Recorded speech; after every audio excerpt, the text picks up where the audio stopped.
خوش رہنے کے فائدے۔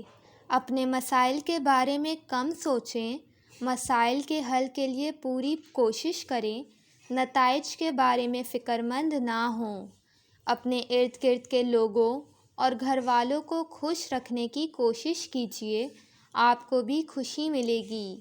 اپنی روٹین آف لائف کا جائزہ لیجیے کہ کہیں آپ خوش رہنے کا وقت کسی اور کام میں تو نہیں گزار رہے، جیسے ملازمت یا کاروبار کے بعد شام کو گھر پہنچنے کے بعد بیوی بچوں کے ساتھ خوشگوار وقت گزرنے کے بجائے آپ دفتری یا کاروباری بکھیڑوں میں الجھے رہتے ہوں تو اس پر نظر ثانی کیجیے۔ شکوے شکایت کم کیجیے اور اللہ کی ان نعمتوں کے لیے شکریہ ادا کیجیے جو آپ کے پاس ہیں۔ مجھے کیا ملے گا؟ میرے حصے میں کیا آئے گا؟ ہر وقت کام میں صرف اور صرف اپنا مفاد دیکھنا اچھی بات نہیں۔ اللہ کی رضا کے لیے دوسروں کو فائدہ پہنچا کر ایثار کا ثواب اور دل کی خوشی دونوں حاصل کیجیے۔ صرف اتنی ذمہ داریاں قبول کریں جتنی کہ کر سکتے ہوں، اپنی سخت سے زیادہ کام لینے سے گریز کریں۔ اپنے لیے بھی وقت نکالیں، اللہ تعالیٰ سے باتیں کریں۔ دوسروں کی برائیوں پر نظر مت رکھیں اور اپنی اصلاح کی کوشش کرتے رہیں۔